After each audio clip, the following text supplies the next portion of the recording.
ignoring, of course, the president's statement about this plan. And as it turns out, President Trump literally threw this so-called proposal in the garbage. We are anonymous.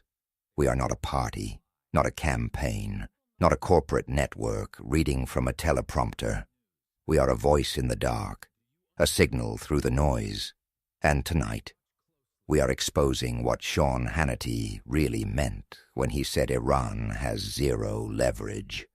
Because what you heard on that show was not just analysis. It was propaganda wrapped in certainty, fear, and blind loyalty to Donald Trump. The segment even opens in that weird Fox atmosphere, with random studio banter, a forced laugh, and then Hannity jumps straight into the message. Trump is fighting Iran. Democrats are supposedly getting whiplash, first accusing Trump of flirting with war crimes, and then accusing him of chickening out because he is pursuing a negotiated settlement. Hannity's argument is simple. If Trump hits military targets like bridges and infrastructure, his critics attack him. If he tries a negotiated settlement and lives are saved, they still attack him. Therefore, the only horrible people in this equation are Trump's critics. That is the frame. That is the manipulation. Because once you set up that false choice, Trump can do anything, escalate, threaten, bomb, reverse course, boast, and still be sold as the only adult in the room. Hannity says Trump is ensuring Iran will never ever have a nuclear weapon, and that this makes the world safer for your children and grandchildren. But what he does not want his audience to sit with is Trump's own record. This is the same man who ripped the United States out of the 2015 Iran nuclear deal, a deal designed to restrain Tehran's program, then helped create years of deeper instability while presenting every fresh crisis as proof that only he can fix the chaos he helped inflame. Then Hannity turns to the media. He says the legacy media mob is spewing Iranian propaganda and presenting it as fact. He says multiple outlets pushed an insane 10-point peace plan from Iranian state media, suggesting Trump might agree to it, while ignoring a different 15-point American plan. He says Trump took the Iranian proposal and threw it in the garbage. Then comes the supporting clip. The Iranians put forward a 10-point plan that was fundamentally unserious, unacceptable, and completely discarded. It was thrown in the garbage by President Trump and his negotiating team. Many outlets falsely reported that the plan was acceptable to the United States, and the idea that Trump would ever accept an Iranian wish list is absurd. Hannity doubles down, calling the list touted by the New York Times and other so-called legacy outlets a bogus terrorist wish list, something Trump would never entertain, garbage where it belongs. He runs through the demands one by one. A commitment that Iran would control the Strait of Hormuz, which he says is never going to happen. Iran demanding that the United States totally leave the Middle East, which he says will not happen, and Iran wanting the U.S. to accept its so-called right to enrich uranium, which he insists Trump has said, over and over, will never happen. He says the list goes on with more insane and ridiculous demands, and that it was never real in the first place, just Iranian propaganda sitting at the bottom of a trash can. And then Hannity delivers the line your title is built around. At the end of the day, Iran has zero leverage because its military is in ruins, factories destroyed, proxies crippled, economy in disaster, nuclear program buried deep underground. He points to a Trump Truth social post saying the U.S. will work closely with Iran, or that Iran has gone through what Trump called a very productive regime change, that there will be no enrichment of uranium, and that the U.S. will work with Iran to dig up and remove the deeply buried nuclear material the 60% enriched uranium Trump referred to, in bizarre language, effectively as dust. Hannity says that transforms the objectives the United States will achieve.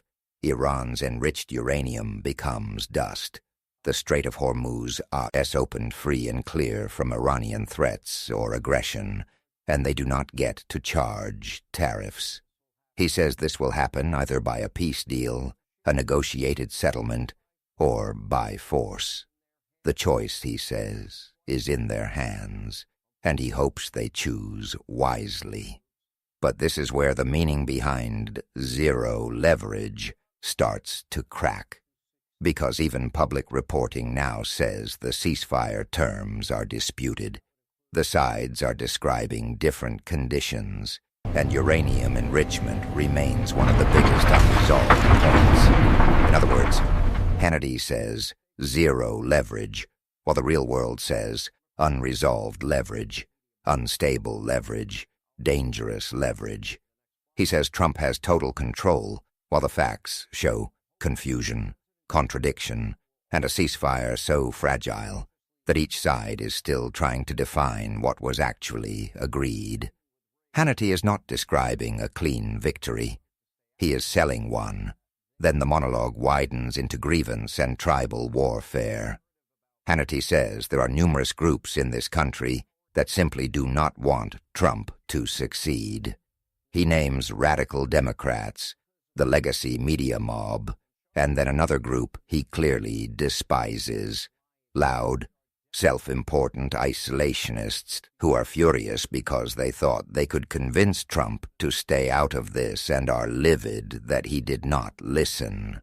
He mocks their warnings about forever wars, says they hide behind the language of America first, while cowering in fear and isolationism, and promises to explain in more detail.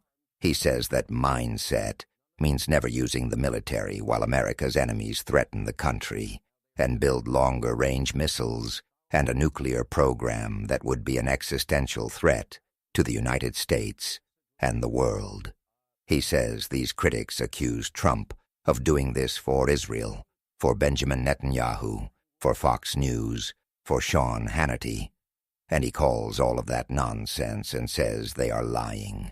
He says they are desperate to validate their own worldview, push their own agendas, not the president's agenda or what he ran on, and that the worst part is they are willing to gamble with your children, your grandchildren, and their future, leaving them a legacy of what he calls Islamic fascists armed with nuclear weapons.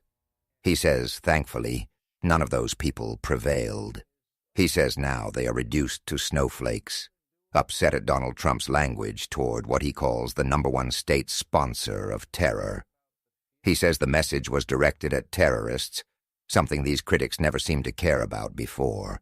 He asks how the president spoke the only language terrorists understand, and answers his own question, strength. He says Trump has proven over and over again that yes, he will do it all. He sneers at people he says are more concerned with the feelings of radical Islamists than with stopping terrorists forever and making the world a safer place. He says America has an obligation to its grandkids to make sure Iran never gets nuclear capability. Then Hannity tells the audience exactly how this ends. He says there will not be a forever war. There will either be a negotiated settlement or complete defeat. Iran will not hold the Strait of Hormuz hostage because it will not be allowed to charge for passage.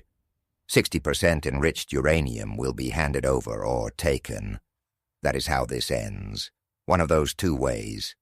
He says, unlike everybody else, the president put the safety and security of future generations first. He says Trump did what no Democrat or Republican president before him would do, even though they all said Iran cannot have nuclear weapons. And he closes with the promise that the end result will be a safer world for your children and grandchildren, and with his prediction that history will be kind to Donald Trump. But here is what Anonymous reveals.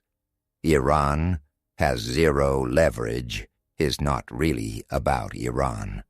It is about giving Trump infinite leverage in the minds of his audience.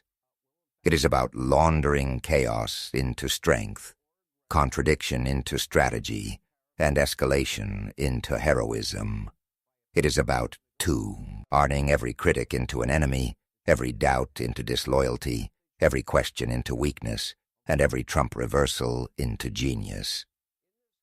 Hannity wants viewers to believe Trump can threaten catastrophe, flirt with devastation, posture as peacemaker, talk about productive regime change, insist on no enrichment, claim total victory, and still never be responsible for the fire around him. That is the real trick. That is what Sean Hannity really meant. Not that Iran literally has no leverage, but that his audience should believe Trump alone defines reality. We are anonymous. We do not forget how propaganda works, and we do not forgive the media machines that normalize reckless power by calling it strength. If you see through the script, then do not stay silent. Like this video, share it, subscribe, and make sure more people hear what is really being said behind the slogans.